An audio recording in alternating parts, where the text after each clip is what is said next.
Good afternoon, guys. Welcome to the video. So today we're going to go ahead and get the airbag taken care of on the Shelby. So I went ahead and got a program called Forescan. Yes, it sounds kind of like foreskin. I think that's the joke. Anyway, it is an advanced diagnostic tool that lets you see SRS lights, ABS lights, PCM control module issues, basically anything along those lines. And allegedly, it lets you edit those parameters. So, unfortunately, the issue I ran into is there's something called a RCM, which is a restraint control module, that is tied in basically the airbag system, and I can't get that to pop up. I can see the codes for it, but I can't see it to edit. I don't know if my adapter just isn't the right one or what. However, the second problem I run into is apparently what happens is you get it pulled in as built-in data, and that is in a pretty much like almost like a phone number format. It's 3 digits, 2 digits, and 3 digits, and each one of those has it does something inside the car. And then once that happens, you have to go ahead and edit the it's a hex code, which is A through F, and it's basically computer code, and you have to edit it to adjust what you want it to do. So what I was trying to do was get it to turn on or turn off the particular wires that go to the sensors. This way it would turn the airbag light off.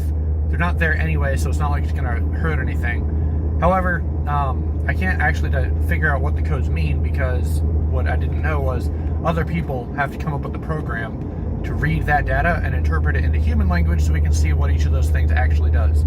If I put an invalid hex character in there, for all I know, I could completely destroy my RCM module, which would not be good. That'd be a very expensive repair. So I'm doing the next best thing. I'm keeping the software so I can reset the codes. However, I'm going to go ahead and head to the salvage yard, and we're going to grab the missing sensors that I need that I sold with my old seats because I'm an idiot. This is a learning process, so it is what it is. I'm sharing this with you guys so you don't make the same mistake. But long story short, for the driver's seat, for both seats, you need the seatbelt. I guess it's like the seatbelt sensor. It tells whether the seatbelt's plugged in or not. Right now it's just disconnected altogether, and it has 2 codes for that. So I'm getting the harness. I need the actual seat harness. The next issue is the driver's side has a seat position sensor, which is basically a magnet that plugs into the harness, and it goes on the seat track to let the car know where it's located at. I'm not 100% sure why that's needed, but that's one of the requirements.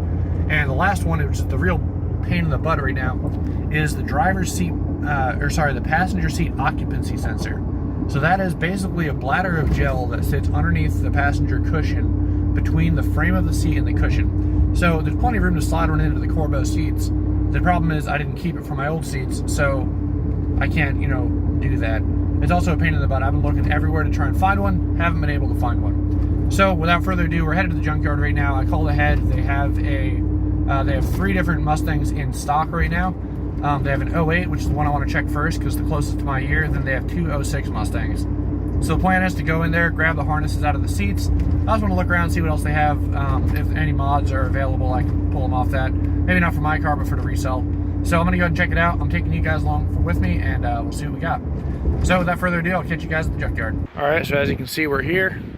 We've got 2 old SN95, it looks like, and a new Edge. Oh, obviously that's not it, so we're going to keep looking around and see what we can find. We're going to find the Mustang section. Check this out. Here we are. Man, this thing looks actually like a freaking decent hood, too. Shit. Cowl hood. Another one back there looks like a V6. Nasty GT, huh? Brembo brakes. Damn, I wonder Spec D Tokiko shocks, same ones I got. Damn, I wonder what happened to this thing. Bullet grill. Damn, this thing used to be a nice car. Man, I'm almost tempted to grab these things. I already got Brembos in my car, though, so there's no point. But, let's see what they got. Ooh, I spy seats. Alrighty. Looks like we'll be good. Standard rear brake calipers. Although, the rotors are drilled and slotted, maybe. Let's see. I think we're in business, though. This is her tinted taillights. What do we got? Steeda exhaust. Very interesting. Huh. This thing's actually pretty modded out. That's awesome. Little Mustang GT here. It's like a rash spoiler. Well, alright, let's hop to it. Let's figure out how to unlock this thing. Alright, so apparently that one's like supercharged and whatnot. It's pretty badass. Dude said it was worth $30,000. I'm gonna pass on that one. But what we do have here is already one that's already unlocked. So these have a mold growing up there, but this should be exactly what I'm after. So I'm gonna go ahead and pull these seats out real quick. Pretty simple process. And then go ahead and rip the harness out of there and take it. So should be good enough. Hopefully, because airbag related, it shouldn't matter if it did blow or not. It's not the actual, I don't need any of the actual computer stuff. It's just the end sensors. Side airbags didn't blow. Probably didn't have any. So I'm gonna go ahead and pop those out and see what happens. All right, so I went ahead and pulled it out and bingo. So this is the seat track position sensor. Looks like, hang on. That's the part number right there. So I'm gonna go ahead and pull off the harness. I already have a good seat belt and its connector. It should be good there. Started disconnecting the harness from down here. Don't need any of the motors or anything like that, so I need to follow this around, see where it goes. It kind of loops around down to that area, over to the seat selectors and all that. So I'm gonna disconnect this end, grab that sensor, and then we should be good. I think this one had heated seats or something. Trying to figure out where all these wires go. It's kind of a pain in the butt. Maybe not. I don't know. But this is what I'm after. So this and the seat position, or the occupancy sensor, actually goes right there on the passenger seat. So that's the next thing we're after. So I'm going to go ahead and continue on this, pull it off, and do the same thing to the passenger side. Alright, just finished pulling out the harness. It's right there. There's our sensor harness. Trying to figure out what this last one went for, and I just realized for the lumbar support in the back. So I shouldn't need anything else off of here. I have my good seatbelt already back in my car. Motors are useless to me. So I think that's about it, guys. Let me go ahead and put this seat back and then hop on the other side and try and get that stuff out. Alright, so we just got the passenger seat off. This stupid bitch right here is exactly what I'm trying to get. So it looks like it has its own little computer right there. 2 rivets. We'll see how that comes out. I'm not entirely sure just yet. But pretty simple harness. I mean, something where it looks like that runs up to the seat belt. This is the particular bladder I'm looking for. So I might not even need this. I'm going to take it anyway, just in case. I'm not 100% sure what that does, but I guarantee they're related. I'm pretty sure it's related. But yeah, this is the bladder thing right there. So allegedly, you can pop out some springs and magic and take out this back area and slide this thing out and slide it underneath the Coubeau seat to get the same effect. So that's what we're going to try and do. I don't know how it's going to work. Never had to deal with this particular area before. Gonna figure it out though. So that's the plan. But that's the stuff I've been missing. And I have my airbag lights on. So it is what it is, guys. We're making progress, and this is what it comes down to. Alright, so we got our seat bladder out. It's right there. And this is pretty much the definition of adapt and overcome. I freaking found this drill sitting on another car over there, obviously used for something important, and I'm using it to drill these rivets out. So once this gets done, I'll be able to pull that little sensor out, and we'll be good to go. Alrighty, so we got what we needed. It was 32 bucks for everything, which is not bad considering that, where is this? This stupid seat position sensor is like 40 bucks by itself. Harness is $40 each for either side. So all in all, guys, I think we did pretty good. I'm gonna go ahead and get back to the car. We're gonna go and install everything. I'm hoping this isn't VIN matched. I've heard rumors that sometimes it is. Not sure what to do if it is, but hopefully we can get most of these codes taken care of. Worst case scenario, we can get this reprogrammed, I believe. But it is what it is, guys. So I'm gonna go ahead and head back to the house. We're gonna get this thing installed, and hopefully that'll take care of my airbag issues. All right, so we're back at the Shelby. As you can see, there's our harnesses. I just want to go over this one more time real quick. So pretty much this is the driver's side harness. Has extra plugs for the electrical back and forth crap. And then this is the passenger side. Pretty simple. This box, this harness goes to this whole. This is the sensor. It's kind of layered in 3 bits. You can see there's like a weird gel material in here. Don't want to break that. And then its sensor and whatnot. So pretty easy. I'm gonna go ahead and pull the driver's seat out right now. Kind of sucks. I already had these things in here, but it's pretty easy. It's just 1 bolt there, 1 more on that side, and 2 more on the back side. So we're gonna have these pulled out and get this taken care of, hopefully, and that'll be the end of this as an issue. So without further ado, let's get wrenching. Alright, so we got one in theory this will do it. It looks kind of like a snake's mess, but all these cables, this goes to the lumbar support, this goes to the controls, these go to the two motors. So the only one I needed was the seatbelt one, which is zip tied right here, and then my occupancy sensor, not occupancy sensor, but the seat position sensor right there. Actually, I think I'm going to adjust that just a hair. There we go. Shouldn't go anywhere. As long as it has something magnetic to touch, it should be fine. If it causes a problem, I'll go ahead and redo it, but it's kind of hard to find spots on this thing for everything to work. As long as the magnets on the bottom side just needs to touch the metal. So if I get a random intermittent code from that, I'll go ahead and readjust it, but I think this ought to do. Looks like trash, but honestly it's good enough. Alrighty, so one side's back together and done. So looking good in there. I still gotta get the rear seat delete figured out. Haven't quite gotten that far yet. This is more of a pressing issue. So let's hop over to the other side, get that thing installed, and should be good. Start it up and see what happens. So it looks like the best way to install this thing is, so this whole assembly is to fit in between this spring and the actual seat. So I'm going to go ahead and pop off this seat harness, or sorry, bracket. There's two here. I slide it forward and there's two more on the bottom. Actually, let's see if I can just, there we go. See, there's two more down there. These are Allen heads. I'm going to pop these out, and then we'll try and slide this in. And hopefully it'll all fit nice and dandy. We'll see what happens. Alrighty, in all honesty, that was pretty simple. As you can see, it's in, no damage or anything. There's our connector. It's kind of interesting. The gel looks like it goes through this tube, goes right to this plug right here. I saw another video where someone just snipped the plug and left the gel in there, and it seemed to be fine, but this is kind of more the right way to do it, I guess. So as you can see, it's in. What I did is I slid it from the top here all the way down as far as I could get it, and then I went ahead, picked up the spring, got it stuck under there, and then folded layer by layer it underneath this bar here. But it's in now, so hopefully everything's good. I'm going to go ahead and put this bracket back on, and then get everything kind of hooked up how I want it, and put it back in the car, and then we'll see what happens. So this is a weird issue I was not expecting to run into. So I'm not sure if one of these is aftermarket. I mean, obviously this is factory, but the one on the driver's side matched this configuration, where the passenger side has a totally different plug. Like, that's not even close. On the bright side, as I'm looking at these cables, I'm like 90% sure that these all have a matching corresponding color, which is good. Like, there's a red, white, there's a red, white right there. We got a red, black. I'm sure there's a red, black, yeah, right there.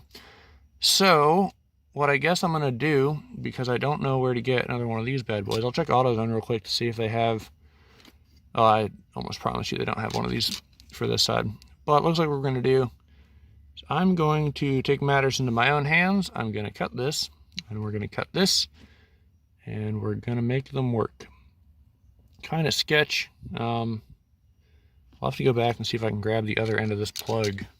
That actually might be the best route here now to think about it.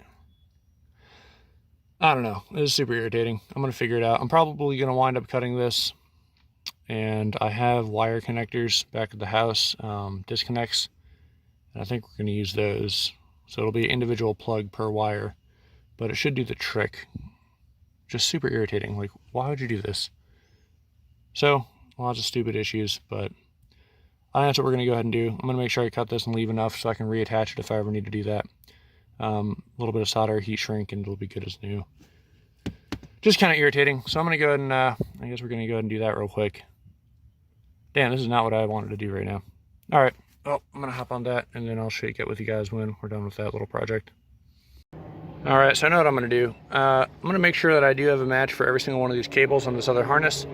90% sure I do, but I'm going to go through it one more time. And then I have these connectors, so male and female connectors right here. And they will do the exact same thing as this plug, it's just not going to be as neat. But I think that's the route I'm going to go. Either way, one of these two connectors is going to have to get cut off. It is what it is, so not quite what I was planning on going down, but I need to get this to work, and as of right now it doesn't work at all. So that's what we're going to do, and it should be just safe. These things connect just as well as those clips do, so not a big deal. Alright, I'm probably going to regret showing you guys this, but this is the finished product. So obviously just a bundle of cables. It's not the prettiest in the world, but it's super functional. Literally every connector goes to each connector, so should be just fine. If I have any issues, I mean, it's probably the first place I'm going to look. Other than that, though, I think we're going to be good. So I'm going to go ahead and put this thing back together. We'll start her up. We'll turn it on first and see what the codes come up. Clear them if possible. I want to show you the program, and then we'll see what happens. Alright, so what we have here is a Bluetooth scanner, OBD Link MX. Now they have an MX Plus, which may be able to do the additional features this is not able to do. But it does pretty good for what it is. But I think it was like 30 bucks or 60 bucks with the discount. Anyway, we're going to plug this into the OBD2 port. Right there. Alright, make sure it's good. Shut the door. Now you might be able to see a first-person airbag shot. Not sure, we'll see. But hopefully all goes well. Turn on my laptop real quick. And then after that, all we do is switch to the run position. Hang on one sec. Alrighty, so flip it to the run position. As you can see. Oh, well, it registers that my seatbelt's not plugged in, I think. Maybe. Airbag light's off. I don't remember if it was on or off before, but let's go ahead and hook up. Let's see.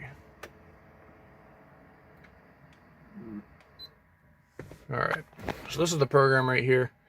You just go to this little dude right here to hook up. It's currently Bluetooth to my laptop.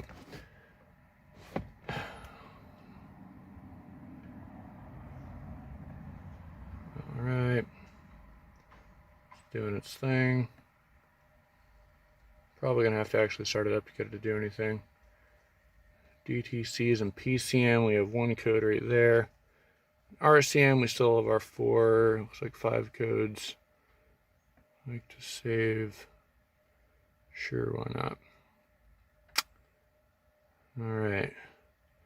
Then GEM, something, I don't know what the heck that is. It has to do with having LEDs. It doesn't throw an engine light, but it does show that there's a problem. It's kind of whatever. I think that's everything. Yeah, so RCM is restraint control module. So, let's see what we got. Occupancy from passenger side, driver seatbelt buckle, passenger seatbelt buckle, and front seat track position sensor switch. So that's all the stuff we just put in. These were here prior, so we're probably going to have to clear those. So let's see if we can do that real quick. Reset DTC, read. So we're going to reset all these. Yep, that's the one. Please cycle the ignition off and back on. Back on. Okay. Looks like no more RCM codes for now.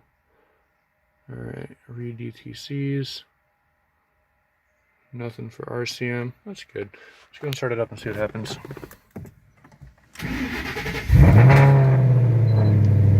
Oh, nice cold start. Interesting. So it shows my driver's not buckled in. Alright. Oh, and there we go.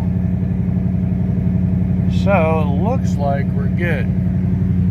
That's good. Passenger airbag off. That means that the sensor's working. So, looks like we're good. Guys, what I was talking about programming this, though. Yeah, alright. That's sweet. So you go under this thing. So we have... Oh, interesting. There's even less showing up now. That's mildly irritating, but whatever. So, this thing called as-built format right there. Let me show you what it looks like. We're going to play. We're not actually going to do anything, but... oh, let's turn this back off.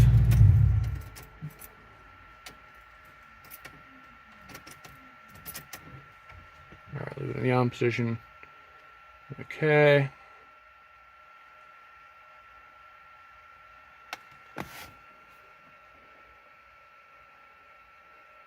Alright, so this is the irritating bit. See that? That's all it shows. I have no clue what that means. I don't know what these hex values are representing. I know there's a hex because it can also go to F, A through F. Like, beyond me on what that means, and I'm not really in the middle or trying to hurt anything, so we're going to stop that. Yeah, so, I mean, that's what all it does. Like, on cars and stuff that have actual stuff in here, it's pretty freaking useful. Mine, however, is absolutely useless because I can't see any of that stuff. So, yep, restraint control module, we are clear. ABS, so this is some of the other cool stuff it can do. Under, let's see, we have some data logging it's able to do, which is kind of cool. It can watch pretty much all your cool stuff. Under service functions, you can do reset these modules. Where is it? There's one in particular that was really sweet.